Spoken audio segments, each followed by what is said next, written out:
Hey guys, this is Tombox. Welcome to MST.TV, and I'm here with a special guest. And on this particular segment, no less, Ultimate Counter Guide. This is the cheat sheet for you guys to get better at siding. And I am featuring Shunping Xu. Welcome to the channel.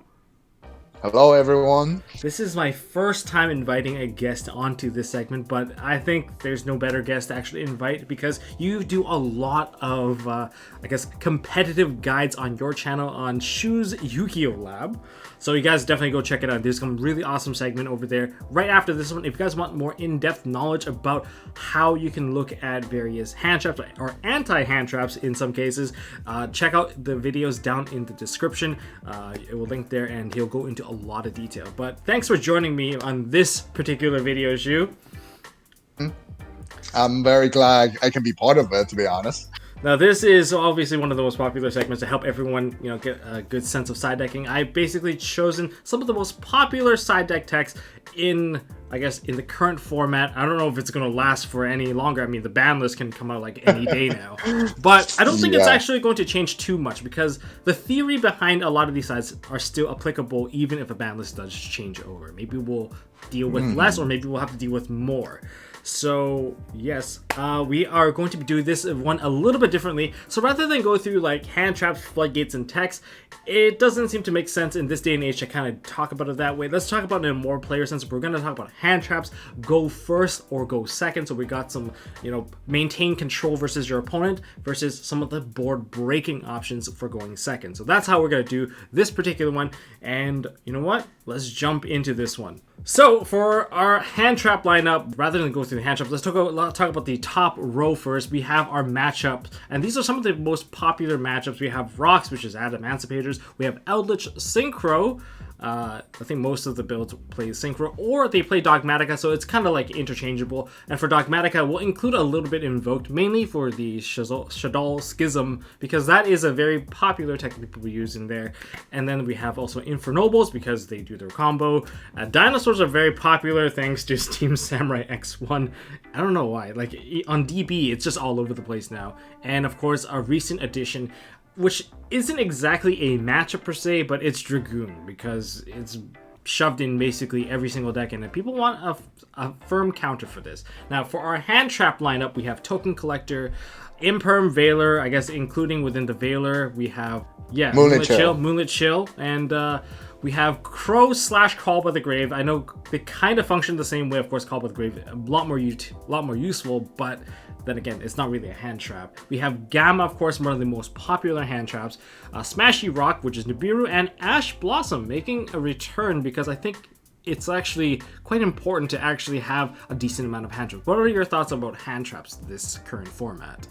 See, this is so right now we finally have more decks than before compared to like February, March. Yep. Therefore, it's like now there's no a single specific hand trap that covers almost everything. Like majority of the hand trap only covers like 50-60% of the format. So you have to run a decent amount of different of them to even have like a decent matchup against everything. Yeah, I absolutely agree with that notion. But, with that being said, let's start with our Rock matchup. Rock being such a strong deck. Block Dragon's still available. Hopefully, by the time we release this video, it's still around. Token Collector, is it good against Rocks? To be honest, it's not really. Not really. Yeah, by the time you get to Token, like you will be able to Token Collector, it probably has past Needle Fiber. And in a standard Rock opening, they will try to as they can just to pull out a Guardian at the beginning. Yes. So if you activate Collector when Guardian's already on the field, it's gonna negate it, and it's not really doing anything anymore. And because Fiber has already resolved, even you resolve Token Collector, and they still kind of have enough monster to end with a decent board. Yes, I can actually agree with that on a personal level, because during my match against, I guess one of my remote duel match, my round 1 versus Aaron Furman, it was game 3. He did drop a token collector on me. I ate it, and then I made a full comeback afterwards. But then I did lose to him in time because I didn't think about how to play around the token collector enough at the time, because it was hindering me from going to lane cross. It's preventing me. Like, as long as they have 2 level 4 bodies, they can still go into the block dragon. They can still get a ton of searches. They can still spit out a ton of bodies. And then it kind of bypasses the token collector altogether. So as long as like they have a way to access block dragon, either they raw draw it or grand knight, or they fiber already, then like token collector doesn't stop either of those, which make the token collector significantly like weaker to those to the rock deck in general. That is correct. Next we have Imperm Veiler. What would you throw Imperm or Veiler on in these particular matchups? Say, okay, we already know that they need a second Handtrap, so immediately this is getting a dash from me. Like, but what would, say that you bypass the Guardian, what would you Imperm on this particular matchup? It's very hard because see, whenever your opponent, your rock opponent make a grand knight, you kind of feel like you have to negate it. But at the same time, because everyone's maining 3 block dragon, and the chance of they raw drawing it isn't low, as well as some player even main like Foolish and Miracle, the one down in the middle of the rock. Yeah. So they have so many ways to access block dragon, but you're still forced to run your interruption on the grand knight.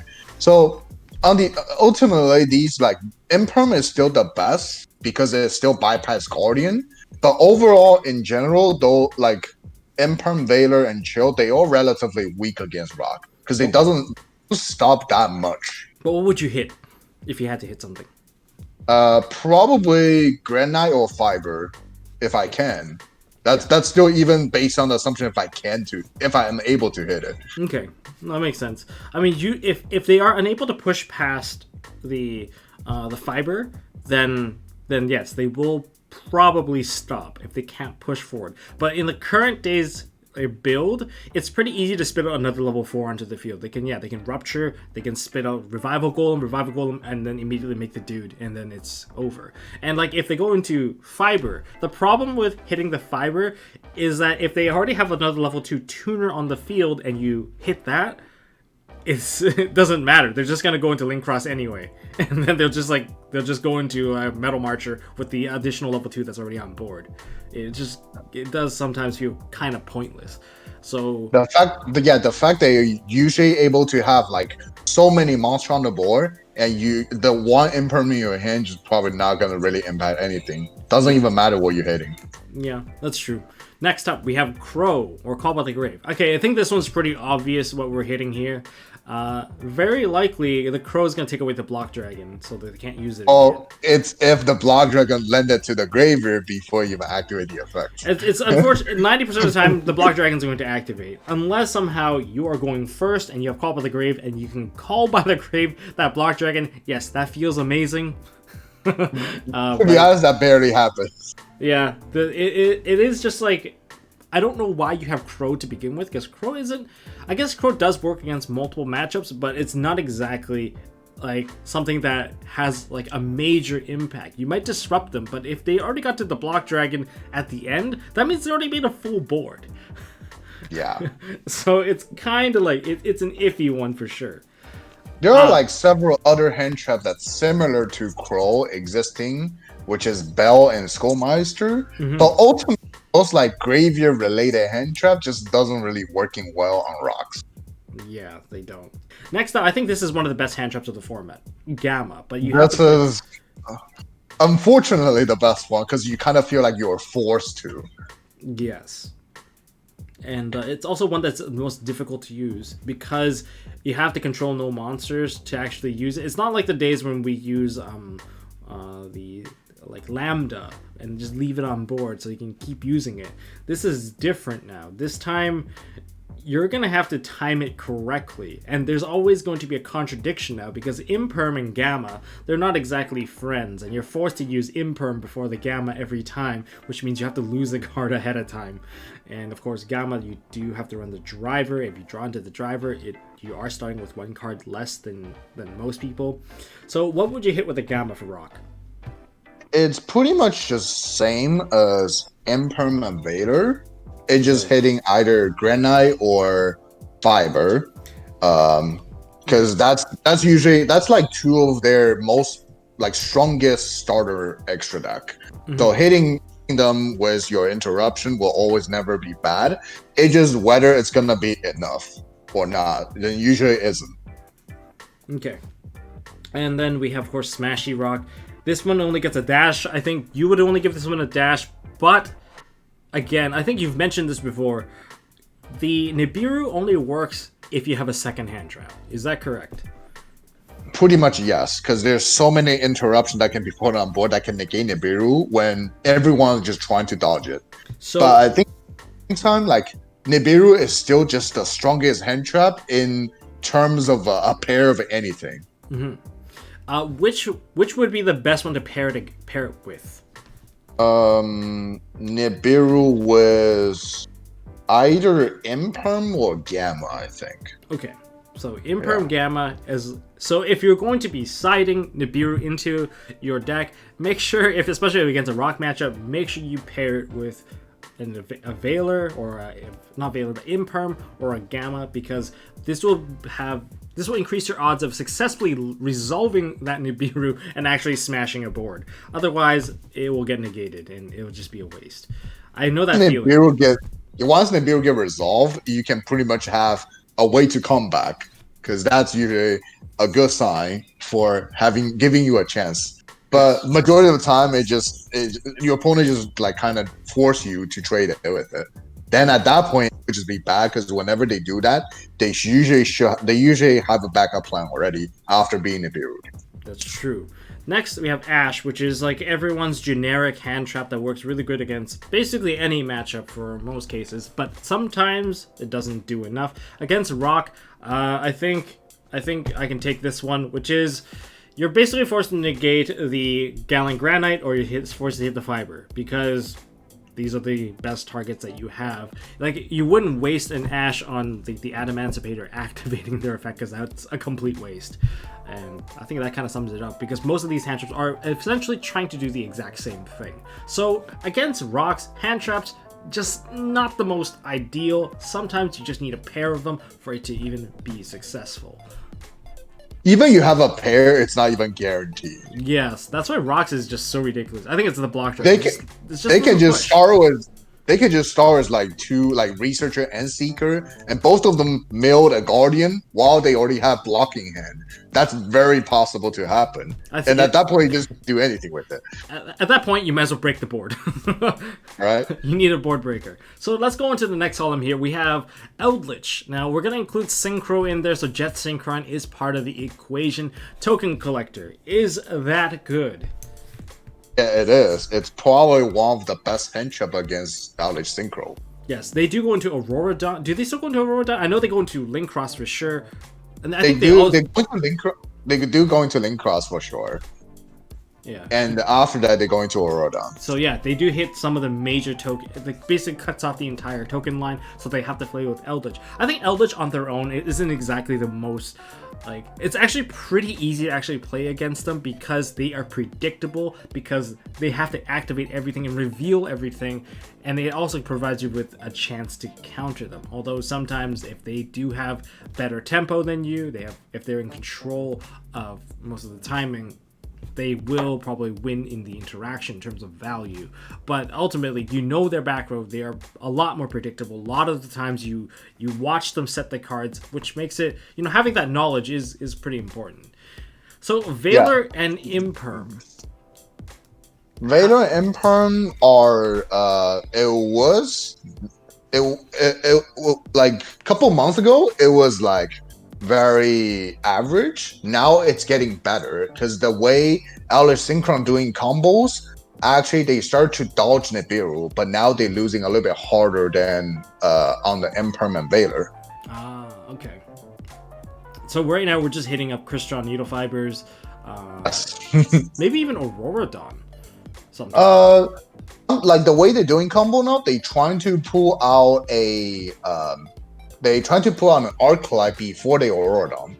That's why Token Collector is so good, because the way they're doing it, if you pretty much stop like the Link Cross, you pretty much already stopped the Aurora Dawn, because they don't even have enough monster to go into it anymore. And Veiler Imperm, once you can hit it on you pretty much just hit it on fiber. Since majority of the time now they summoning O-line out of fiber instead of 001 or fiber at the beginning stage. So if you like before, it's even arguably okay to hit the link cross, but now not anymore, because if you hit the link cross, then they can just go O-line and the link cross into barricade and some another token into Aurodon. So they guarantee still have like a savage. Now pretty much if you have Veiler Imperm or Chill, just do it on fiber. Okay. Makes sense. Crow and Call by the Grave. I think this one is pretty obvious. You can probably hit the Eldritch Golden Lord, or you can even hit the Jet Synchron if they toss into the grave. Just don't let them get it back. It's a tricky one because, see, Eldritch Synchron, it's like the most control combo deck, as well as the most combo control deck in the entire format. It's true. Because just Fiber Cross give us like Fiber Cross give it the combo trait, and the Eldritch part give it like originally have the control part. Yes, it feels like two separate decks. Yes, on their own tempo. They just don't interact with each other.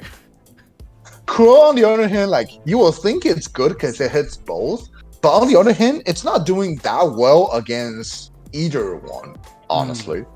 Because there's a fair chance where your opponent's star is like Soul's Jet. That's a possible. You at that point they don't even need the Jet effect at all, and Crow is absolutely not even doing anything. That's true. Like when you try to Crow when they try to march her, if they already have, like by the time they still have the Jet in the graveyard, you can just bring the Jet back and do the same, having same amount of monster to finish the combo. And against the Eldritch part, yes, it works. It kind of hurts sometimes just for the Eldritch part. But are you really focusing on the Eldritch part or the Synchro part? Like when you play against the deck. Can't make up your decisions on this one. So in other words, you have to be very careful if you're going to be playing, if you're going to be main decking a Crow, because I don't see people really side decking Crow unless you have nothing else better to side. Perhaps you're on a budget, then you can give it a try, but it's going to be a hard decision, and you're going to have to give up on one side or the other. Yeah, so next we have Gamma. I'm guessing Gamma is kind of the same deal. Hit the fiber, don't let them get anything out, because it's not likely that you're going to be able to stop many effects with Gamma, because Eldritch side, monster-wise, they don't really have very many monster effects that actually activate. The only thing that you're really going to stop is Eldritch sending your card to the graveyard, or Eldritch summoning himself out. So the Golden Lord, there's not much to hit, so most of the focus would probably be on the Synchro side, if you're going to be Gammaing anyone. If you gamma, you're gammaing the fiber for sure. But it's like a weird part where you're playing gamma majority of the time because you are forced to play gamma for other stronger combo decks. Not necessarily better, but their combo is stronger. Yeah. Because gamma is the one you have, you just put it in, might as well. If you ever have like rocks or other combos, then you probably won't play gamma. Because the cost of having nothing and having a driver in your deck really just not it.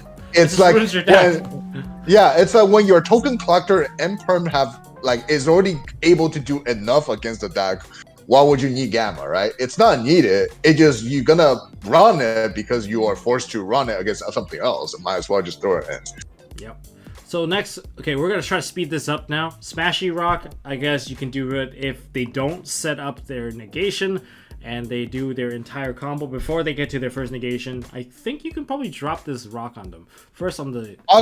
Rock is actually getting less and less effective on the deck because now their combo start with Fiber into O-Line, then into Marcher, and make an Arclight before Rodon.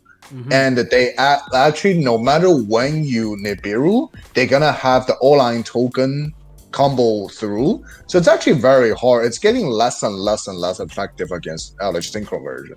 Okay. And Ash is probably going to be for the Fiber again, because you just don't want them to get anything out.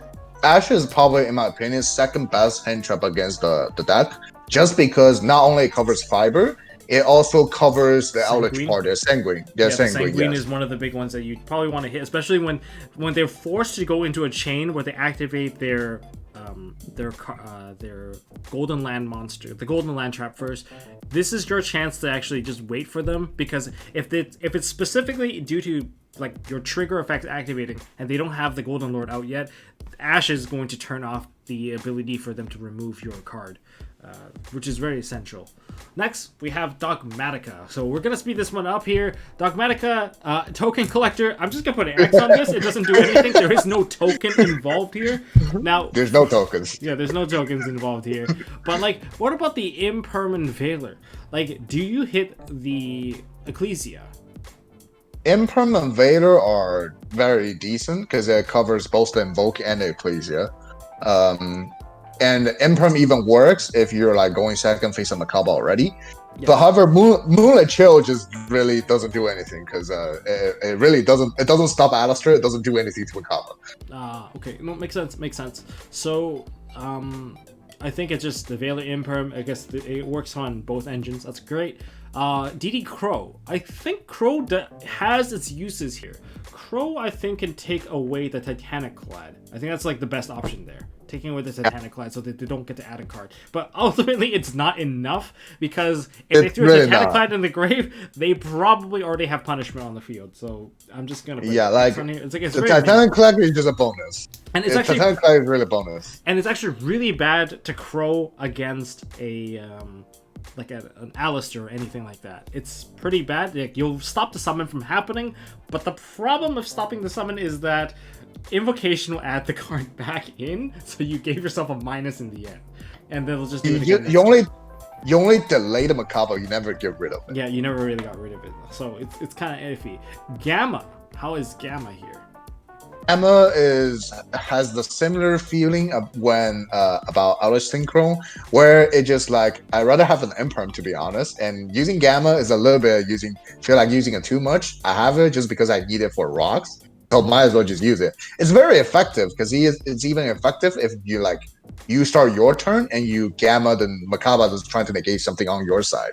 Yeah. But still, it really depends. Like a good player, once they got Gamma once, they would just try to play around it, and they would let your thing resolve, and just keep the Macabre there. Yeah, and I think Gamma can also turn off the Ecclesia, which is kind of nice because Ecclesia does act as like the punishment. The punishment acts as a double pop, and stopping a double pop and removing the body for a potential negation, especially if they already open with the Fleur de Lis in hand. I think it's actually quite a bit of value for that one Gamma, and so Gamma is pretty good. Smashy Rock doesn't work. It just doesn't work. Barely summon 5, and whenever they do summon 5, there's probably a Macabre including it. Yeah. And for Ash, I think I would focus more on the Ecclesia more than the Alistair. I mean, if you have more hand traps, then yeah, you can throw one on the Alistair and one on the potential Ecclesia that may come out.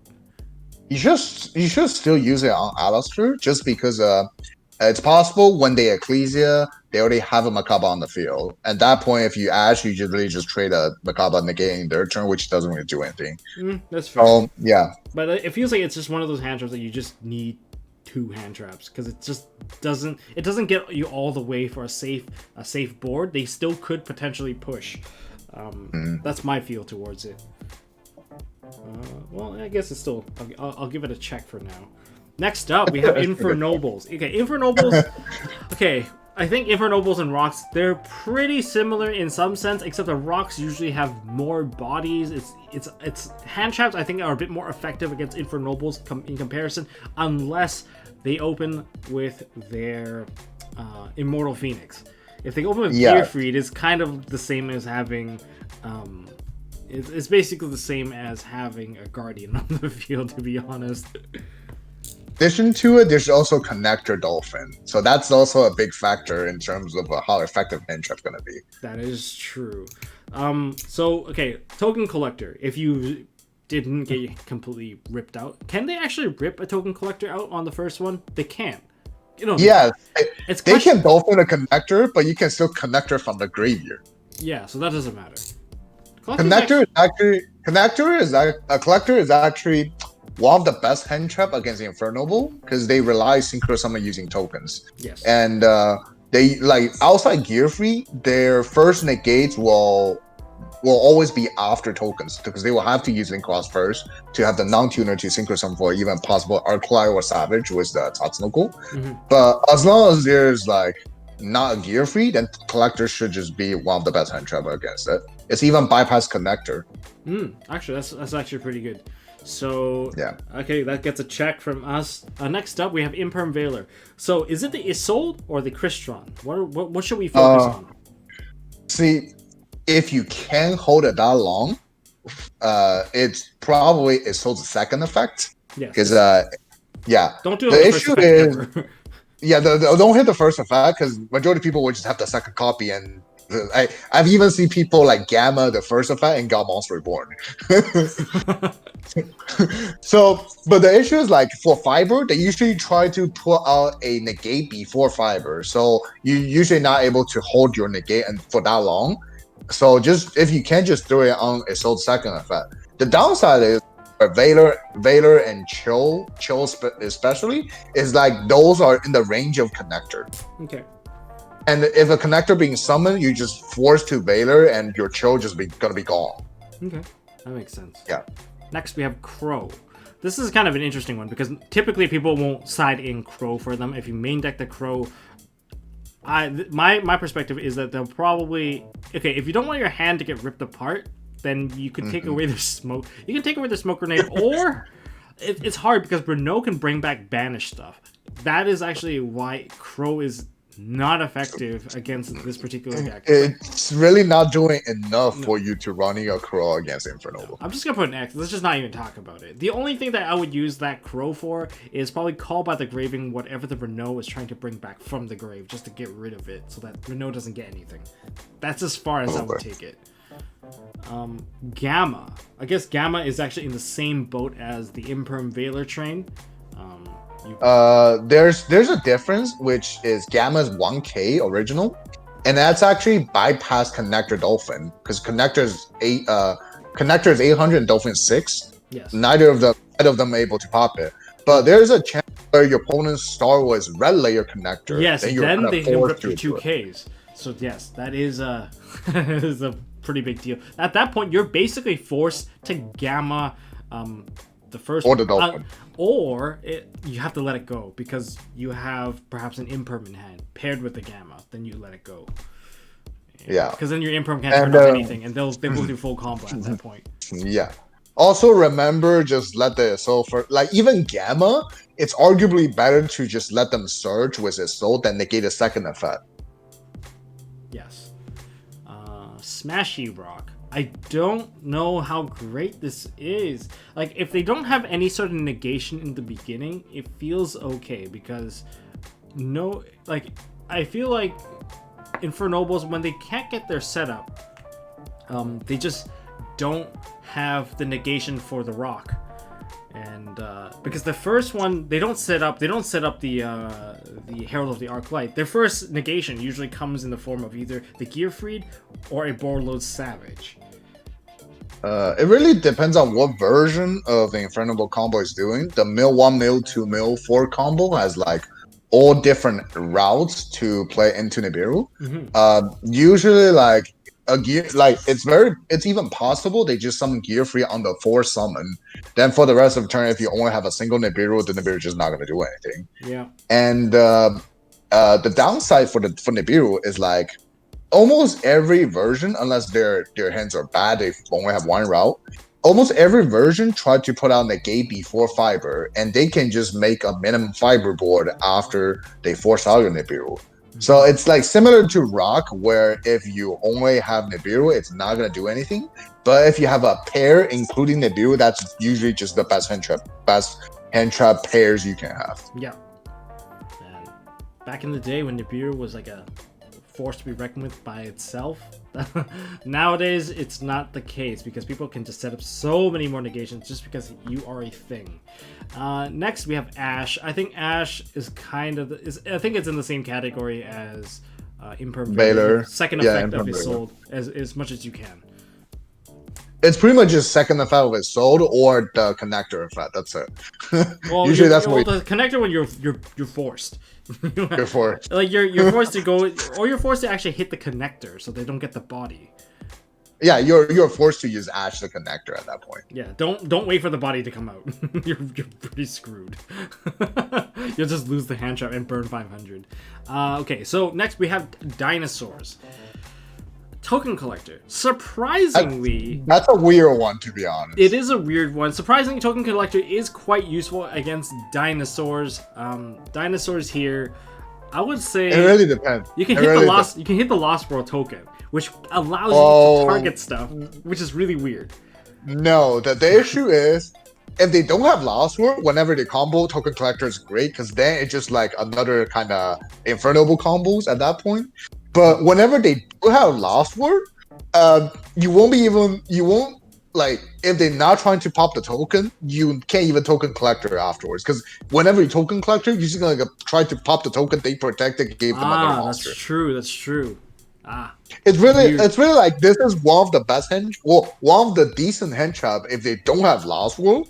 And they do have Lost World, this is like one of the worst hand trap. Like even some dinosaurs themselves run token collector in the main just to have the combo with Lost World plus collector.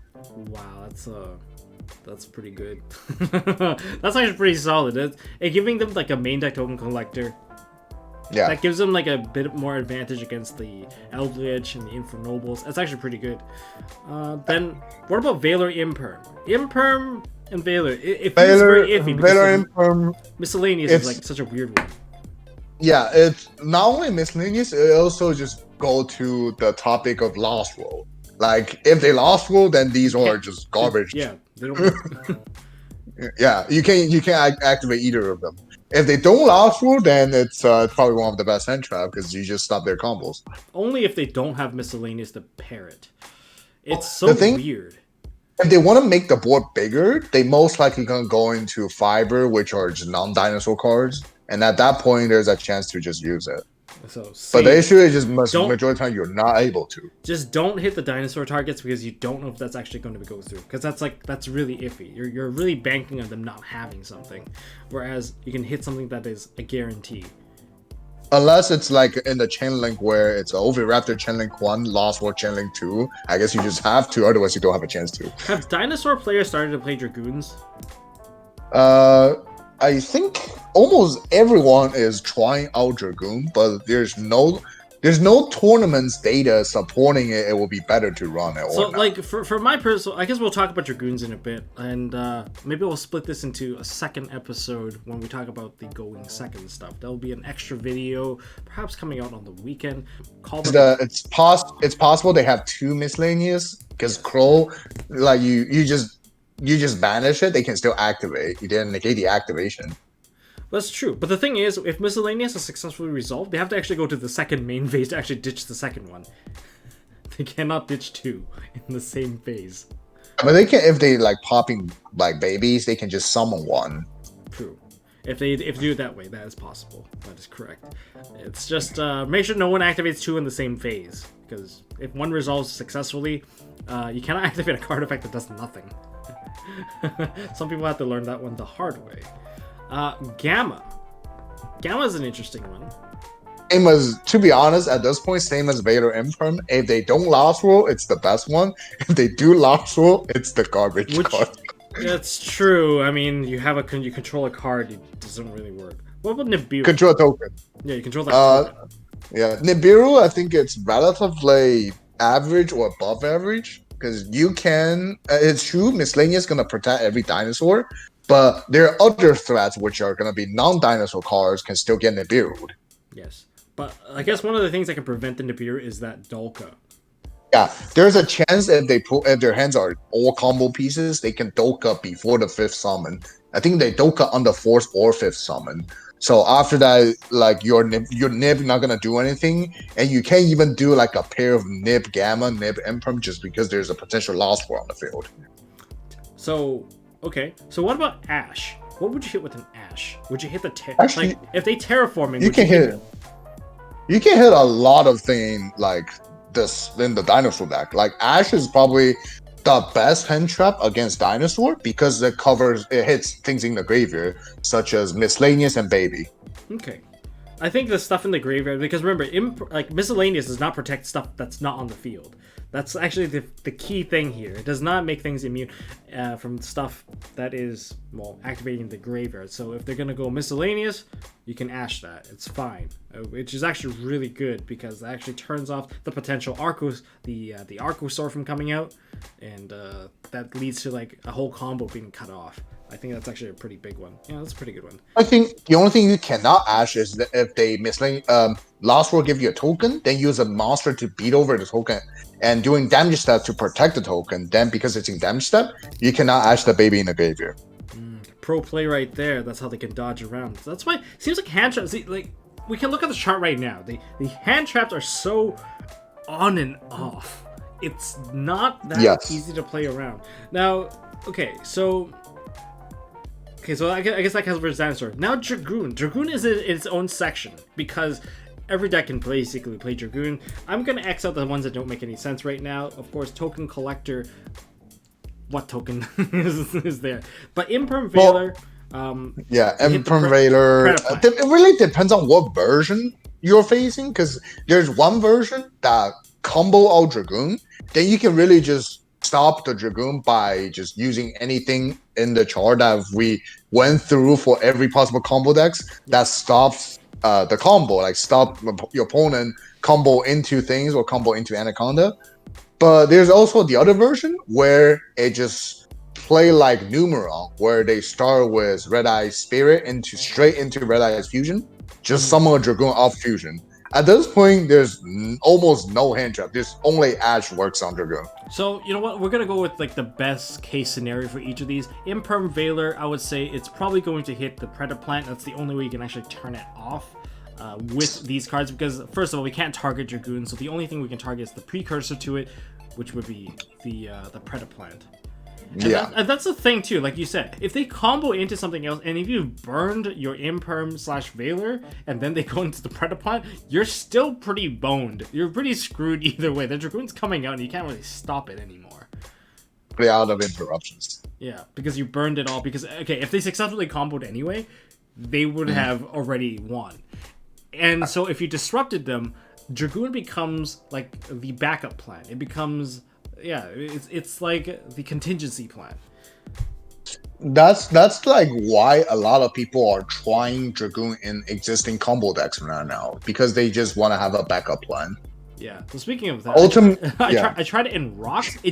I can't fit it in Rocks because Rocks extra deck was already super tight to begin with. Like we were already struggling. Almost every deck has that issue. There's either the extra deck is tight, or it just, do I really want to commit 3 brick spot in the main deck? Yes, that is very valid. Although, I would say opening a Red Eyes Fusion isn't that bad.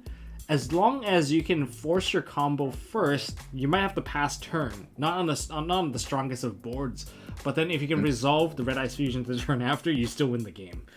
then you're talking about passing turn and surviving the pass turn. Yes. Yeah, right. But it's actually not that bad. Or if you want, if you're playing control deck, if you're playing like Eldritch Synchro, for instance, and you open with a bunch of Eldritch cards, you can play the Red Eyes Fusion as your quote unquote combo, and then you just put all the Eldritch stuff in the back.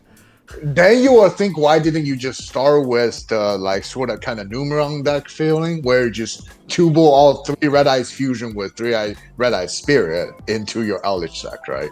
That's true. No, that's a good point. Call by the Grave. That does nothing. Let's just X that one out. Gamma. I think it only stops the Predaplant stuff. Precursors. Nibiru does nothing. Nibiru depends. Nibiru really depends. I think for those combo variant, you can just try to Nibiru them first. The thing about giving them the rock that I'm kind of scared of. Okay, Predaplant requires an effect monster, right? Yes, it requires an effect monster. It requires an effect monster. What I'm scared of is if someone actually runs... okay, if you do it to a rock deck, and if the rock deck is running Dragoon, the scary part is they'll use your token, and then they'll turn it into a Link Spider. I mean, at that point, they just have everything, right? Yeah, it's not really... like you can even have 3 hand traps and not be enough to stop everything. It does seem like I am kind of scared if someone actually does figure out the perfect ratio for like, you know, just enough for the win con and just enough to actually have a contingency plan to push into Dragoons. I do worry about that, but it seems like the Rock, it's just like, it doesn't seem like it's a path that would actually end up there. But if you Smashy Rock before, like if you Nibiru before you get to the Predator plant, or if they get to the Predator plant and then you can do the Rock, you're still good. So yeah, but at that point, I think you should just rather have something like, you rather focus more on preventing you get interrupted. Like you can just replace those 3 bricks with like a mid breaker, a reboot, and maybe even call by. That still just sounds better. Yeah. That's true. It is like 3 bricks that you have to shove in to keep the Dragoon alive. As well as 2 extra decks. Yes. And then there is Ash Blossom. That only works against the fusion spell. If they play the spell, that's the only time you can actually Ash it. If they play the Numeron feeling one, and then like Ash is the only hand trap that's working, so Ash is obviously the best hand trap working against it. But if they play the combo variant, then you can just through the Ashing in their combo earlier in the game than through your other interruption that's working against Anaconda later. Yes, makes a lot of sense here. Mm-hmm. Okay, so that covers all the hand trap. I'm going to split this one into 3 parts, guys. So if you guys just want the hand trap breakdown, we are breaking it down very thoroughly this time. So for hand traps, of course, we have this video here. Don't forget to check out Shunping Xu's video at his SenpaiShu'sYGOLab. And SenpaiShu'sYGOLab. Yes, SenpaiShu'sYGOLab, and he goes into a lot of detail about this stuff. You can learn all about it. If you guys learn the stuff or learn how to use the current hand trap situation for this current format, well, leave a like, hit smash the subscribe, ding notification bell. Go to go to his channel. Go subscribe to his stuff as well. It's a lot of good stuff there. He's really picking up some momentum, and if you guys really want to learn to get into the competitive scene, I can't recommend it enough, guys. Go subscribe to Shu, and we're going to continue this in part 2, so make sure you guys stick around. We're going to go into going second and going first, so stick around. I'll see you guys in the next video.